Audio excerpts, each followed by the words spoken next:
Okay, it's time to go over interactive problem number 17. So I played this hand in a speedball. My partner opened a heart. I bet a spade. My partner raised me to two spades on only three card support, which some of you might not do, and I jumped to four spades.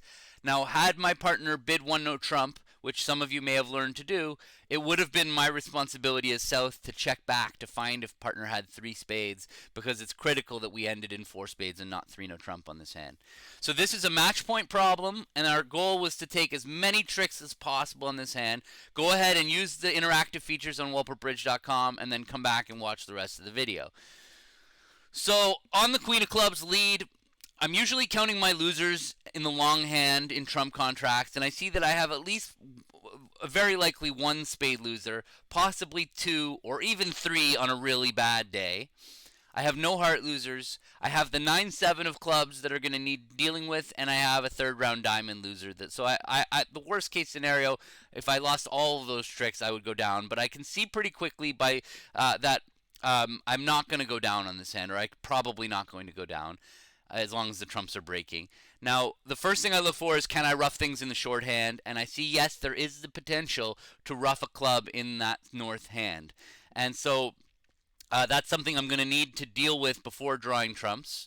And then the other thing that I'm always looking for is, can I establish a long suit? And I do see that this heart suit is very establishable, where we have 7 of them. So if they break 3-3, all we'll need to do is go ace king of hearts and rough a heart, and then our hearts will be good. And if they break 4-2, there's still a possibility of us setting up that heart suit, but we'll just need one more entry to dummy.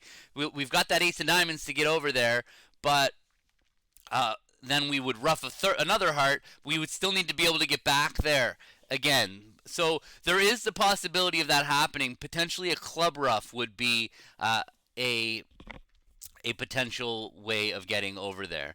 So when I saw this hand, I actually played this hand very instinctively. It didn't take me a long time to think it through. I didn't go through all these planning steps. The only thing I did was I checked to see, is there any way that I can actually get rid of my club losers altogether? And in order to do that, I would have to win the ace of clubs, maybe cash the ace king of spades, and then go over to the ace king of hearts and rough a heart. And if the hearts are 3-3, then I'll have 2 good hearts there to throw away the clubs. But there's a problem with this path. And the problem with this path is that if the hearts, that when I go back to dummy with, let's say, the ace of diamonds, and I lead the 4th round of hearts, somebody's going to have a trump, and they're going to trump in then, and they'll be able to grab their club.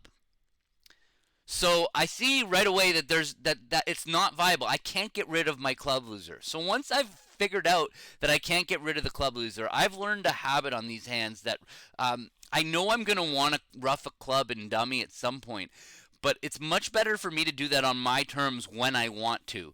And so the key play to this hand was actually to duck right away at trick 1. And this kind of set the hand up for a very, very clean rest of the hand. Actually, everything the hand can play itself out without the opponents getting involved in our plans. So now, I'm not sure what the robot's going to do on this hand, but let's say they come back to the jack of clubs and we win the ace. Now, it's very important, before we go roughing hearts, if you're thinking about the order of operations here, if we go and start roughing hearts and play ace king of hearts and a heart rough right now, we're actually exposing ourselves to getting over roughed and especially, which would be especially bad if they over rough with the short trumps. So instead, what I did on this hand was I just cashed the ace king of trumps.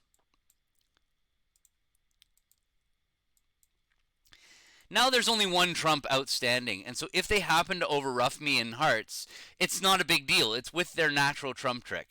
So now I play a heart to the ace king,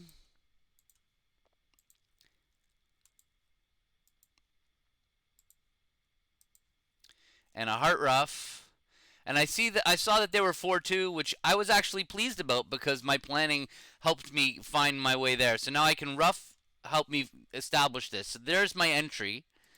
Now I rough this next heart. Oops, that's not what they would discard. I rough the next heart. Now the heart's good, and now I can just simply go across the dummy's ace of diamonds and take the 9 of hearts, and I never had to bother with the diamond finesse. And so you might have seen the diamond finesse as a possible way of avoiding a diamond loser, but this was much safer. We actually didn't take any finesses. We just needed hearts to break and spades to break. Hearts to break reasonably. We didn't need them to break perfectly. And so that was the way to make, and then here we would just get our diamond trick, and then we would lose a spade. So on this line of play, we would lose the first trick and just the high trump. And what I want to say is, like, this is the kind of thing where it's very hard to plan this whole hand out in your head in advance. There's a lot of steps involved.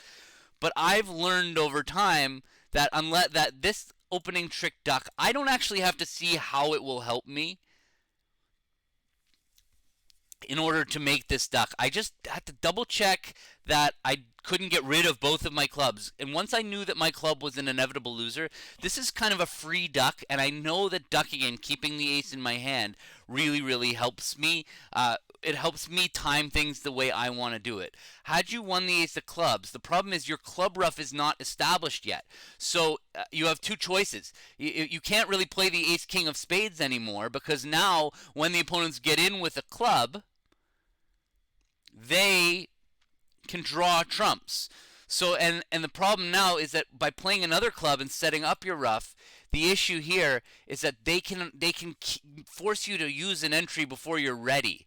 And now they can play a third round of clubs on their terms. They're choosing when you're taking the rough instead.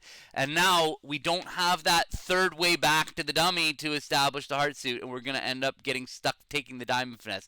It's not that big a deal to take a finesse. The finesse could have won for you, but this is a game where improving on your possibilities is the difference maker. This is how I do so well at match points when I'm declaring, is I look for that extra edge. Where can I get that trick without that finesse? I know I've got the diamond finesse in the back, but what about if the diamonds don't break?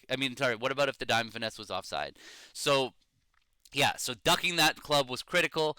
And you'll notice that the habit of ducking when you know you're going to need to rough in the shorthand, it's actually a very valuable skill. I hope that this problem was useful for you, and tell your friends, share the video, give me a thumbs up if you're watching this on YouTube, and join WalpertBridge.com for the newsletter so that you get these problems right when they're published.